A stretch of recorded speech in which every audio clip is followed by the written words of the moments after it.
ideas poised to shape our global future.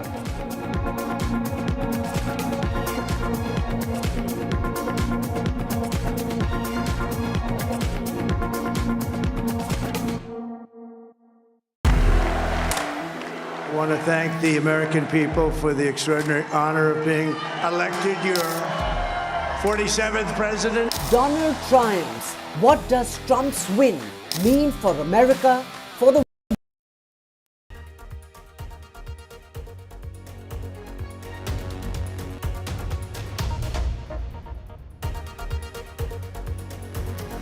You are watching The World 24/7 on the NDTV network. I'm Parmeshwar Bava. Let's begin with the top stories you need to know. US President-elect Donald Trump has tapped senior campaign advisor Susie Wiles as White House Chief of Staff, selecting one of his most trusted political confidants for the top job. But at 67, Wiles will be the first woman to hold the role for a US president. Russia's President Vladimir Putin has congratulated Donald Trump on winning the US election and said Moscow was ready for dialogue with the US president-elect. The US Federal Reserve cut interest rates for the second time this year, but analysts said the central bank's fight against inflation is at risk under a second Donald Trump presidency. The timing of the quarter-point rate cut 2 days after the US election is undeniably awkward, analysts have noted, but this as Trump has repeatedly criticized the Fed chairman, Jerome Powell.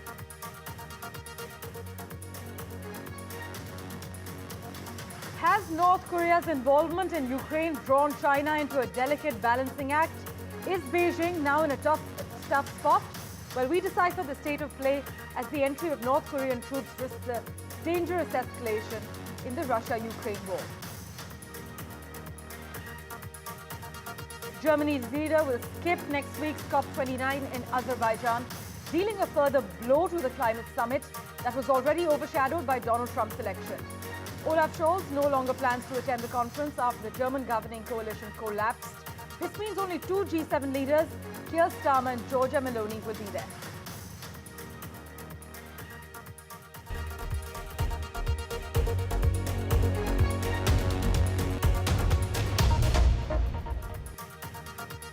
Well, our big focus, as US President-elect Donald Trump plans his return to the White House, he's weighing who to include in his new cabinet. Reports say Trump is leaning towards choosing more outsiders, so business leaders, loyalists, and non-politicians, rather than sitting lawmakers. In fact, sources close to the transition team say Trump believes his first-term outsider picks like HED Secretary Ben Carson were more loyal and successful than some of the lawmakers he appointed.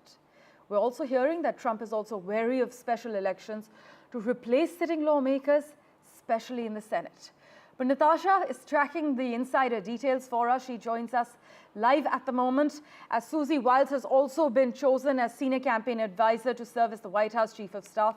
Natasha, we're hearing of a lot of top appointments to be made in the next few hours. How is the mood and approach of Trump's 2024 transition different from the 2016 one and also 2021 when Biden made his during election results pushback and uncertainty from Trump? Also, if you can share some key names already emerging for the top positions with our viewers.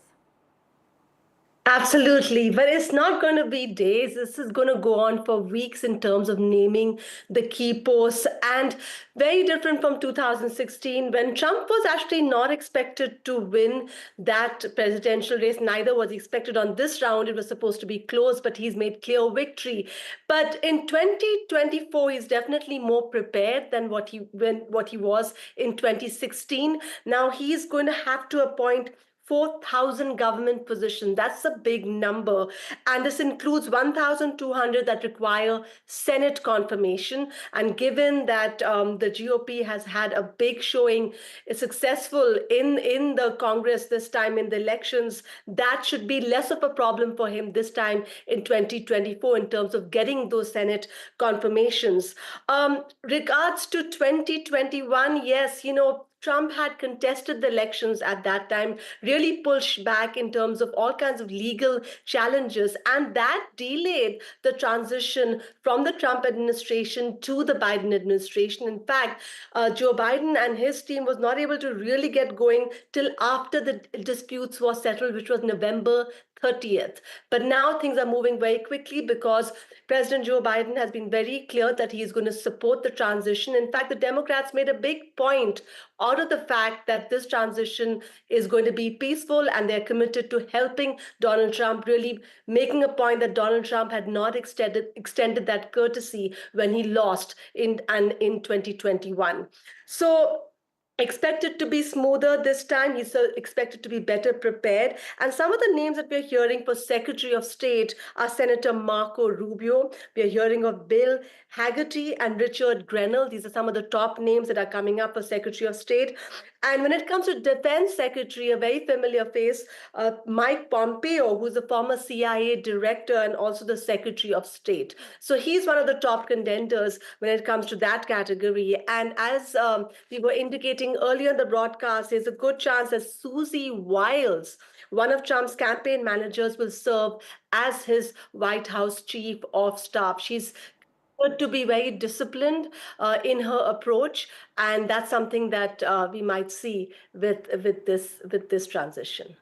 Thanks so much, Natasha, as always, for joining us with the insider details. As Natasha's reporting, in fact, Susie Wiles' leadership is widely credited with helping to professionalize the Trump campaign. And after Trump hit that political low in 2021, after roundly condemning for enabling the January 6th insurrection at the Capitol building, he hired Wiles to help guide his unlikely comeback. Meanwhile, in his first speech after the 2024 election, US President Joe Biden referred to Vice President Kamala Harris's defeat by Donald Trump as a setback. He also added that you cannot love your country only when you win. But Biden said he's directed his administration to work with Trump's team for a peaceful transition of power. He also stressed the integrity of the election, calling it honest, fair, and transparent. However, you must note his statement made no mention of Trump, who will bookend Biden's sole term in office.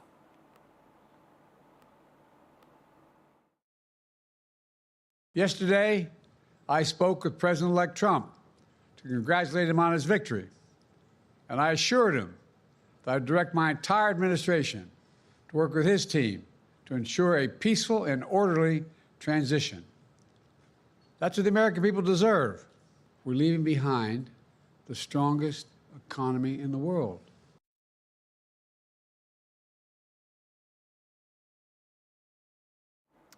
In other crucial news, US Federal Reserve Chair Jerome Powell has said he would not resign if he received any pressure from Donald Trump's new administration to step down as the central bank lowered interest rates by 1/4 point. And Trump has been a persistent critic of the Fed and its independence, as you are well aware, calling its officials boneheads in his last administration, and also arguing that he should have a role in setting interest rates. The Fed, though, lowered interest rates by 1/4 point, knocking them down for the second time in a row as inflation continues to ease and a Trump presidency hangs over the central bank.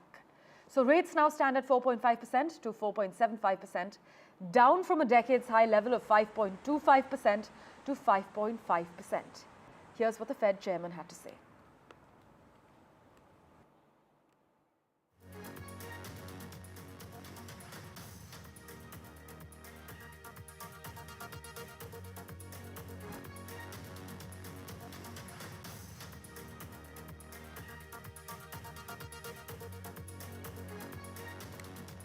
In other crucial news, well, North Korea's involvement in Ukraine has drawn China into a bit of a delicate act.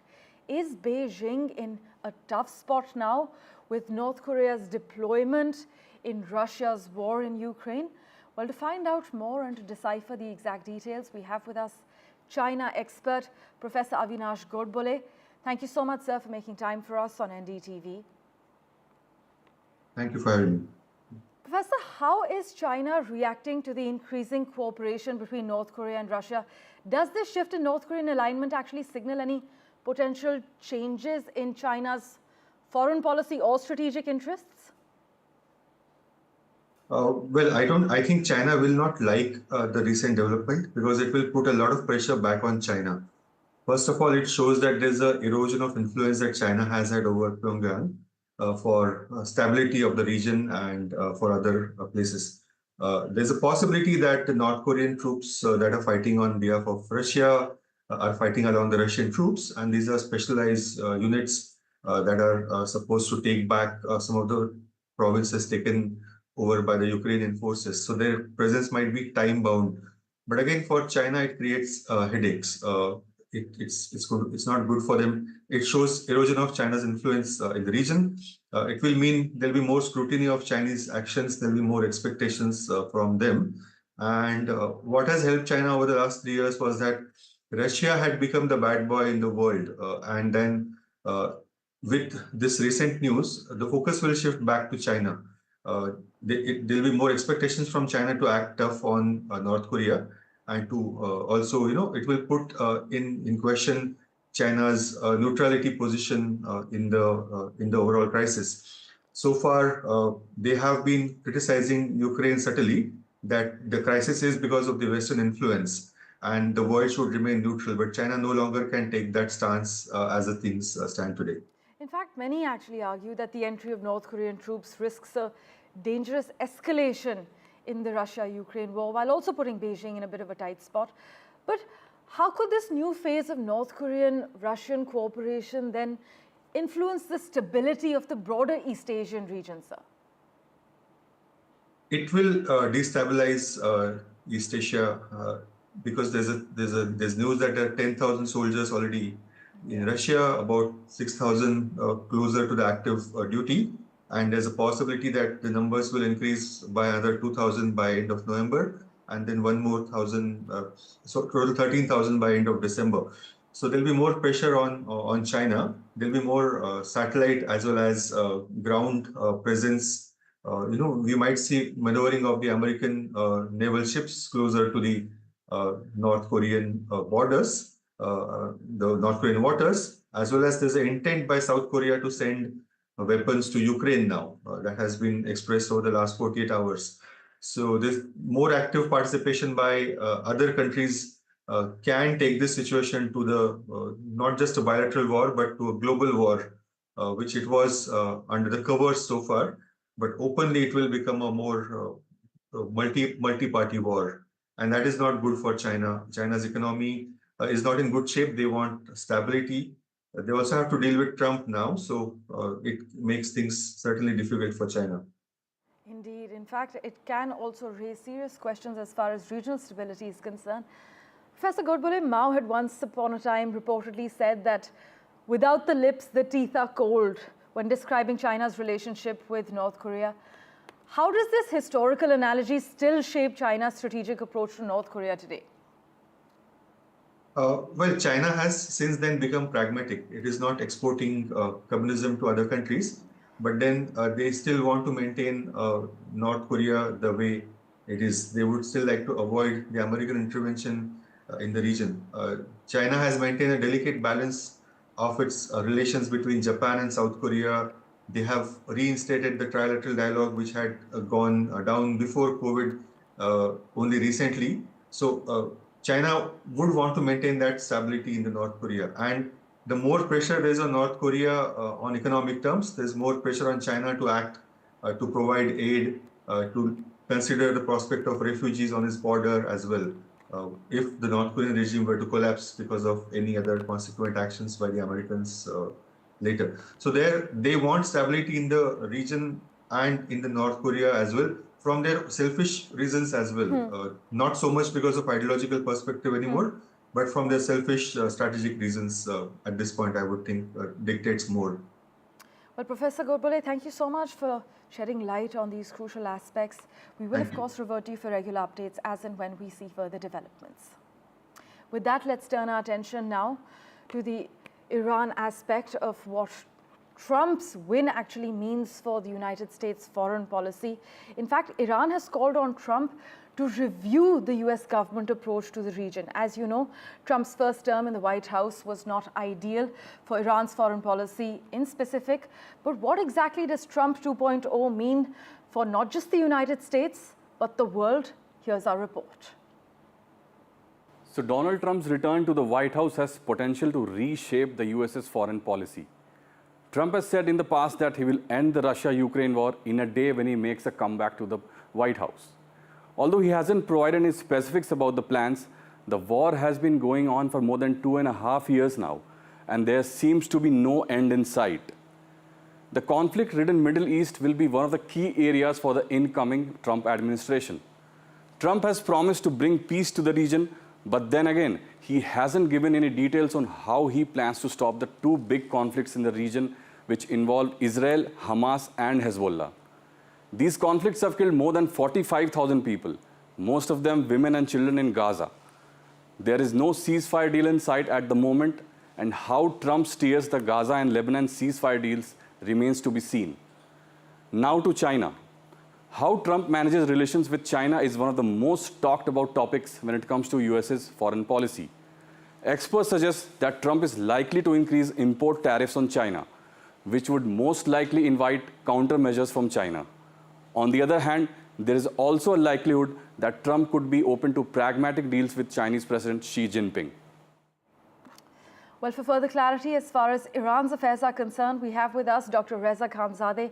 Always a pleasure to have you on the show, Dr. Reza.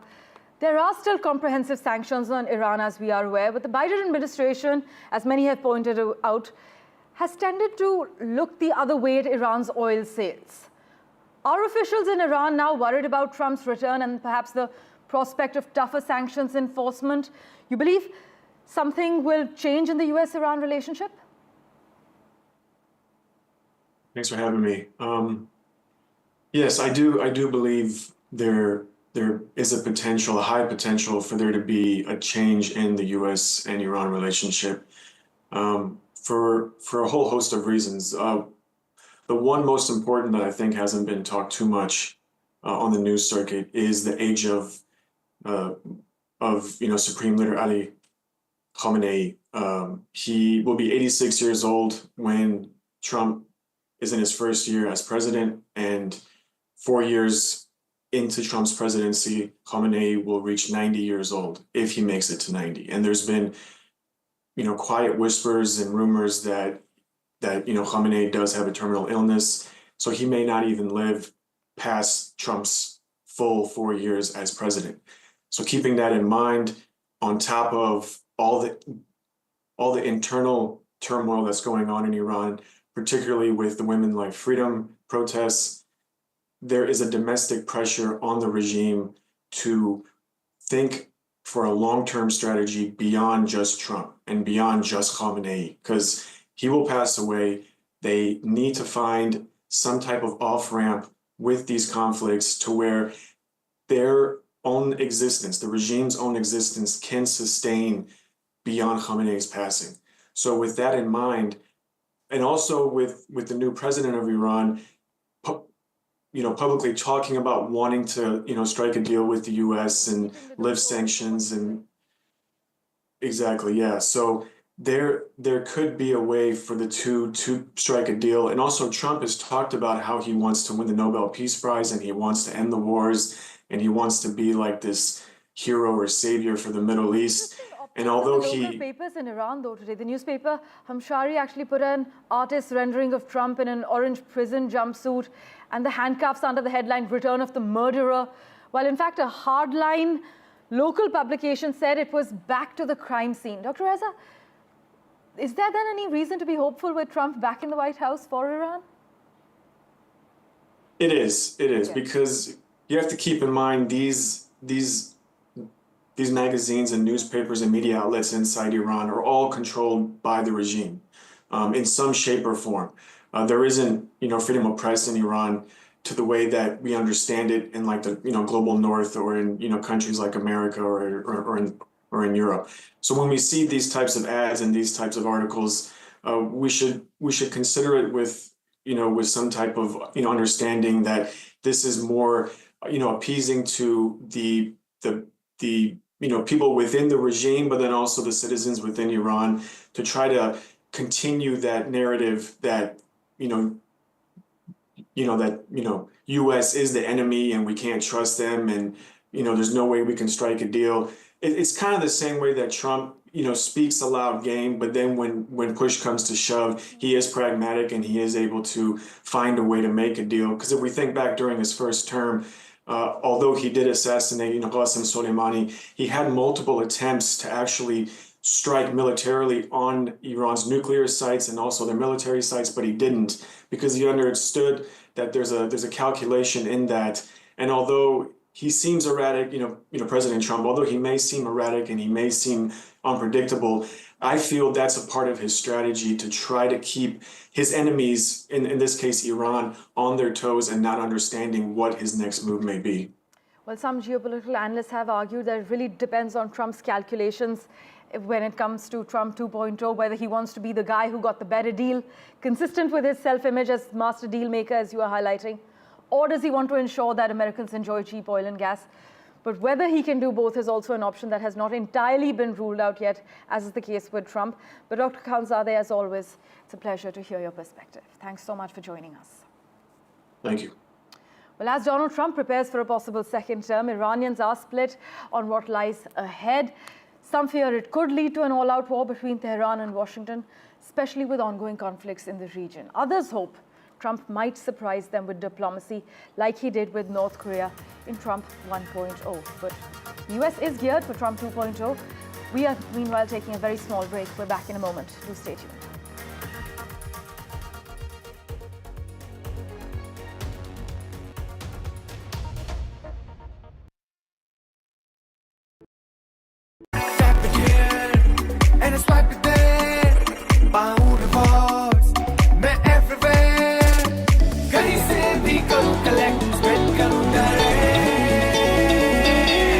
Download any single ID partner app, link your card and earn reward with top brand. Get it free with single ID. Stay informed and entertained with the new and updated NDTV News app.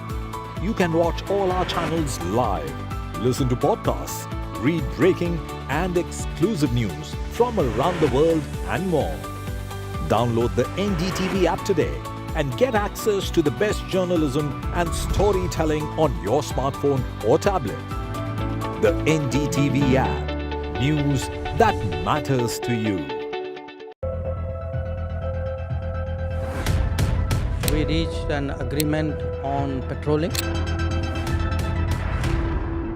We have gone back to where the situation was in 2020, and we can say with that the disengagement process with China, you can say, has been completed. The understanding, to my knowledge, is that we will be able to do the patrolling which we were doing in 2020. NDTV proudly upholds its legacy of trust and credibility.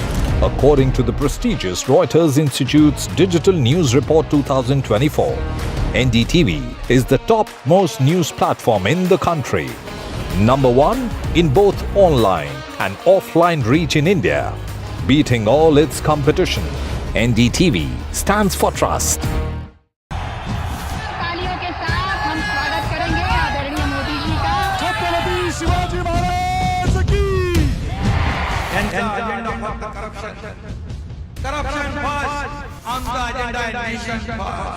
घोषणा आणि जनतेचे पैसे लुटणं, cut commission आणि करप्शनला आमच्याकडे थारा नाही.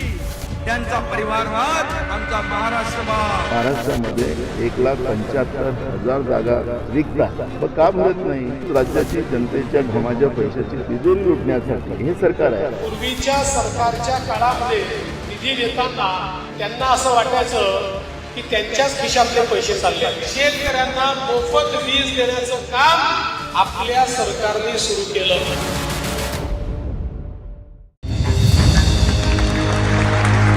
I now request the Honorable Prime Minister to launch NDTV World and address the summit.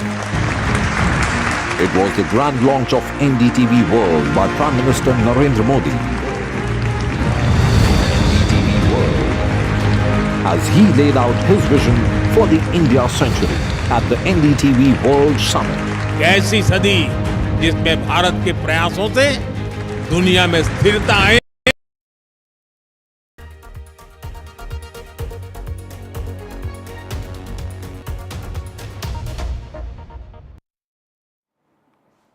Well, Germany's leader will skip next week's COP29 in Azerbaijan, dealing a further blow to the climate summit that was already overshadowed by Donald Trump's election.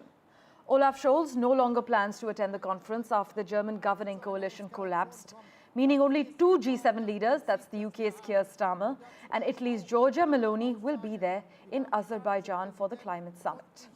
Expectations for this conference, which aims to focus on funding the energy transition in developing countries, were already low given the economic and political headwinds surrounding it. Well, let's switch tracks now. Well, the Bank of England cut its key interest rate for the second time this year, but warned that the Labour government's budget will keep inflation higher for longer than previously expected. The Monetary Policy Committee voted decisively to lower the bank rate by 0.25 percentage points to 4.75%. But the bank kept to its line. A gradual approach to removing policy restraint remains appropriate, warning that it now sees inflation staying above its medium-term target of 2% until the second quarter of 2027. That's more than a year longer than it had expected in August.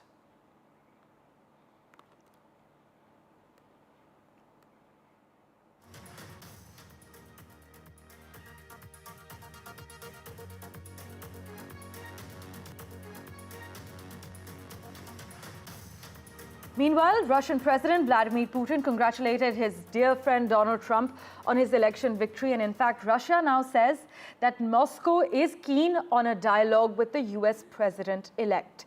Putin said Trump behaved, in his opinion, and I quote, in a very correct way, courageously like a real man, after he survived an assassination attempt at a rally in Pennsylvania.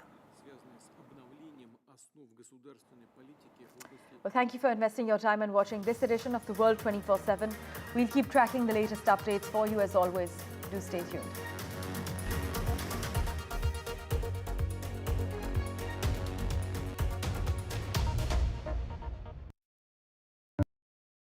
I've been reporting on all issues, big and small, from Andhra Pradesh, Telangana, rest of South India, bringing you all the action, all that you need to know, all that you want to know. The energy of Maximum City is infectious. I bring in that energy in our news coverage from financial capital, Mumbai. India's IT capital is always buzz. It's literally a city that never sleeps. And I keep you ahead on all the Bengaluru buzz. Covering from the southernmost part of India over the last 23 years, I bring in-depth and 360-degree coverage from the Dravidian heartland. The land of Mishti is also known for its bitter politics. I have seen much water flow under the Howrah Bridge, covering Bengal in all its vivid colors. NDTV proudly presents NDTV World Summit 2024, the India Century. I now request the Honorable Prime Minister to launch NDTV World and address the summit. Prime Minister Narendra Modi's inaugural session at the NDTV Summit outlined his vision for the India Century, driven by aspirational India. हमारा प्रयास होगा भारत की century सिर्फ भारत की नहीं बल्कि पूरी मानवता की जीत की सेंचुरी बने. The summit brought together prominent global leaders, highlighting India's pivotal role on the world stage. Not just Indians trusting India's leadership, but the global South especially trusting India's leadership. Permanent seat on the UN Security Council is something that should be India's right. Canada is concerned, I think there are some very specific issues. I think a lot of people know that. AI is going to be one of the most important, drivers. It's a very exciting time for India, Indian cinema as well at a global level. NDTV World Summit was more than just a conversation. It was a confluence of ideas poised to shape our global future.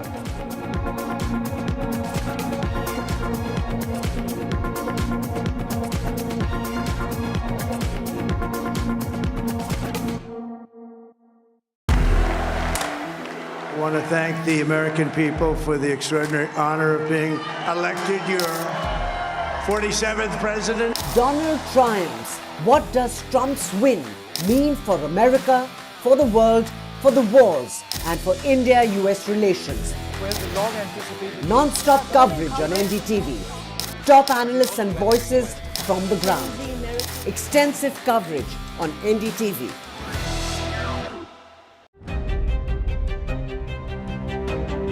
Hello and welcome to India Sense. where I speak with global opinion makers. The United States has made a strategic decision over the last 20 years to move closer to India. A $7 trillion economy seems a perfectly conceivable number. If you want to be a national party, it's that you sort of accept the way the world is rather than want to endlessly hark back to how it was. Modi is promoting the digitization of the economy, which is accelerating growth in the country. Stay informed and entertained with the new and updated NDTV News app. You can watch all our channels live, listen to podcasts, read breaking and exclusive news from around the world and more. Download the NDTV app today and get access to the best journalism and storytelling on your smartphone or tablet. The NDTV app. News that matters to you. We reached an agreement on patrolling.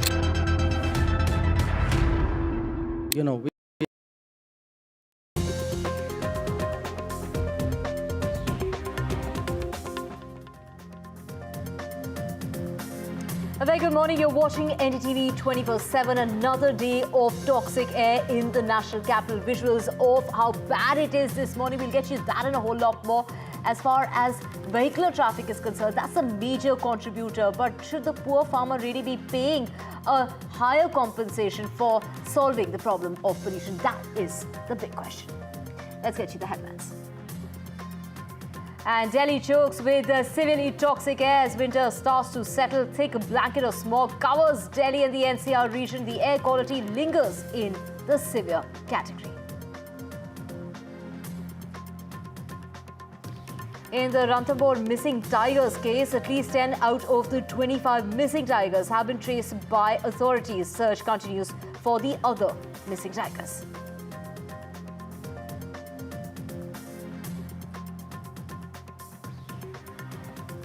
BJP's Maharashtra campaign that is going to get kick-started by the Prime Minister. He's going to be holding 9 rallies we're talking about in a matter of 1 week. He's going to kick-start from Dhule in Maharashtra. He'll be in Nasik in the afternoon. And also Home Minister Amit Shah will be there in Maharashtra, in Satara and other places. He will also be holding a rally. As Biden promises a peaceful transfer of power, it's Donald Trump's transition that's kick-started with him hiring his chief of staff. While Russian President Vladimir Putin has congratulated Donald Trump on winning the US polls, says they're ready for talks.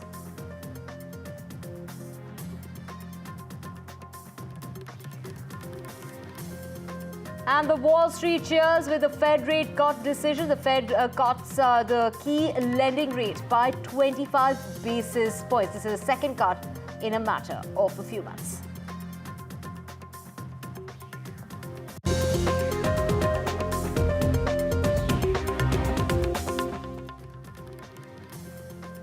Let's get your top story, and our focus is on the perennial problem of pollution, which is only getting worse. Visuals on your screen. Let's just pull up those visuals of how bad it is this morning driving to work. Visibility was badly affected because that thick blanket of smog that's covering the Delhi NCR region. We're talking about the air quality, which is in the severe category, and that's sparking worries in regard to a rise in respiratory illnesses. The vehicular emission is a top contributor to Delhi's pollution during the winter season, more than stubble burning or the firecrackers. That was one of the reasons that ban that went up in smoke. But it is the winter season which is synonymous with the pollution season, the road dust or bursting of firecrackers. But it is over 50% as far as the source of pollution is concerned. We're talking about 51.1% of the pollution is coming from vehicular traffic. So where does the problem really lie? That's where the problem lies, and that is where the solutions need to come out from. And that is what the Center for Science and Environment, the CSE, has taken out its latest findings. And to get more on this,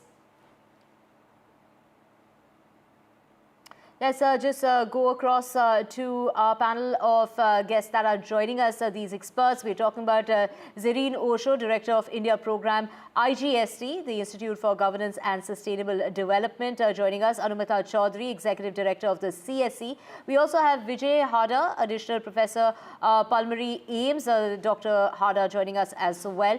Let's just also, get you the latest when it comes to the problem at hand. And Anumita Chaudhary, it is CSE which has come out with the latest study, and that is that the huge chunk of the problem really lies with the number of cars on the roads that we have here. We're talking about 51.1% of the pollution share is coming from vehicular traffic. Walk us through the findings of your latest study. Absolutely.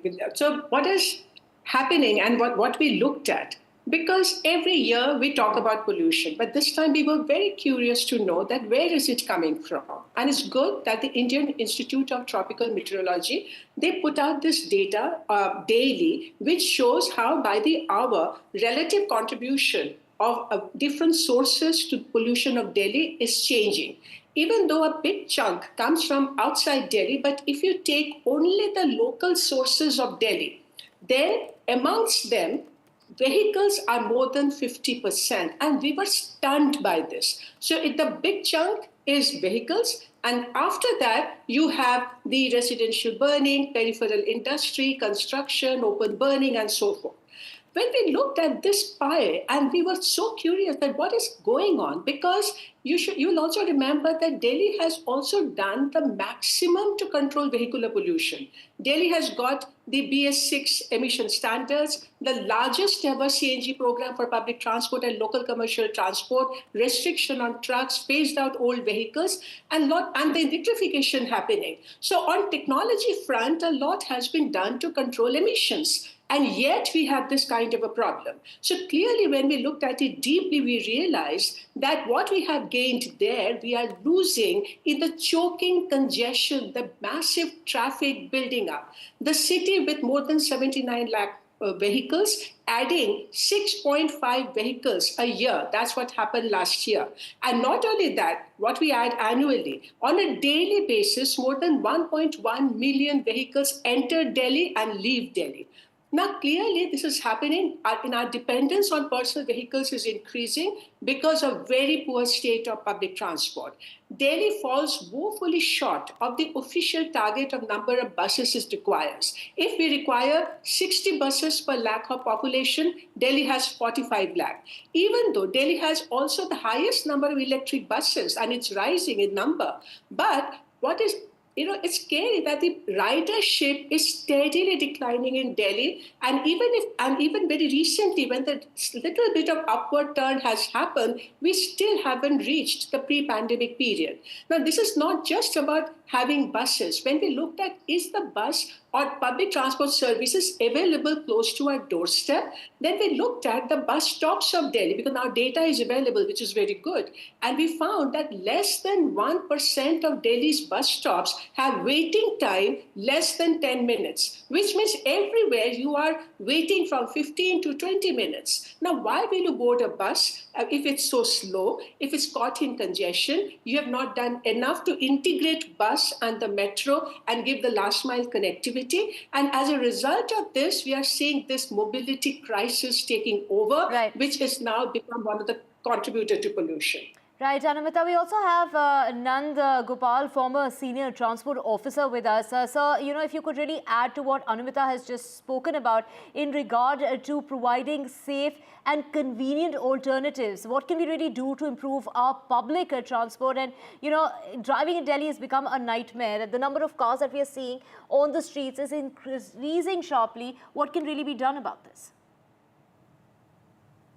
जैसे कि अनुमिता जी ने कहा है, मैं उस बात से पूरी तरह सहमत हूँ कि पब्लिक ट्रांसपोर्ट सिस्टम जो हमारा दिल्ली का है, वो बहुत अभी इम्प्रूव करने की पोजीशन में रहना चाहिए, क्योंकि जितनी पॉपुलेशन दिल्ली शहर की बढ़ती जा रही है, उसके अकॉर्डिंग शहर में पब्लिक ट्रांसपोर्ट के बारे में कुछ विचार नहीं किया गया है।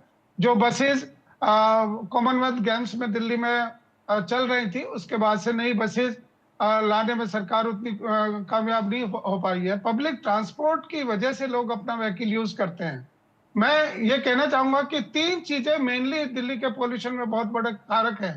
नंबर 1, पब्लिक ट्रांसपोर्ट बहुत अच्छा नहीं है, और लास्ट माइल कनेक्टिविटी जो कि मेट्रो सरकार ने चलाई है उससे थोड़े रिलीफ जरूर मिला है, लेकिन उसमें भी लोगों को जो लास्ट माइल कनेक्टिविटी है उसकी बहुत बड़ी जरूरत है, जिसकी वजह से लोग मेट्रो को फॉलो न करके अपने व्हीकल को रोड पे ले आते हैं। दूसरी सबसे बड़ी बात जो मैं कहूंगा, दिल्ली के एडजॉइनिंग जितने भी स्टेट्स हैं उनके करीब 1.25 से 1.5 लाख लोग डेली अपनी गाड़ियां लेकर दिल्ली में एंटर करते हैं, और जिसकी वजह से कंजेशन बहुत बढ़ जाता है।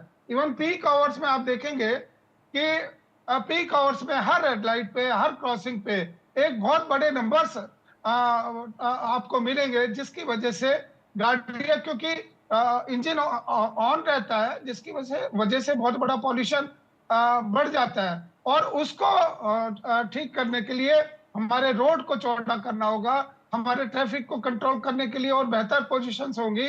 विदेश में जाके स्टडी करें और एक बेहतर रोड सेफ्टी मैनेजमेंट लागू किया जाए। दूसरी बात मैं कहूंगा, सर्दियों में आके जो कि नेबरिंग स्टेट की गाड़ियां हैं, जो डीजल व्हीकल्स हैं, डीजल व्हीकल्स की एंट्री बैन कर देनी चाहिए दिल्ली में, क्योंकि डीजल व्हीकल्स सबसे ज्यादा पॉल्यूशन फैलाते हैं। और ये चाहे हरियाणा की हो, पंजाब की हो, यूपी की हो, सभी बसेस, हर स्टेट के बसेस में पॉल्यूशन इमिशन नॉर्म्स का कोई कंट्रोल नहीं है। उसके साथ साथ दिल्ली में जो मेन थोक बाजार है, थोक बाजार में नाइट में ट्रक्स की एंट्री होती है। ट्रक्स क्या, जो भी माल लेकर आते हैं ट्रक्स, उनको अपलोड कराया जाता है नाइट में, और नाइट में क्योंकि सर्दियों का मौसम है, हमारे आसमान में नमी होती है, हवा चल नहीं रही होती है, तो जो भी उन डीजल व्हीकल से, जो उन ट्रक से, बसेस से पॉल्यूशन निकलता है, वो दिल्ली के आसमान में घूमता रहता है।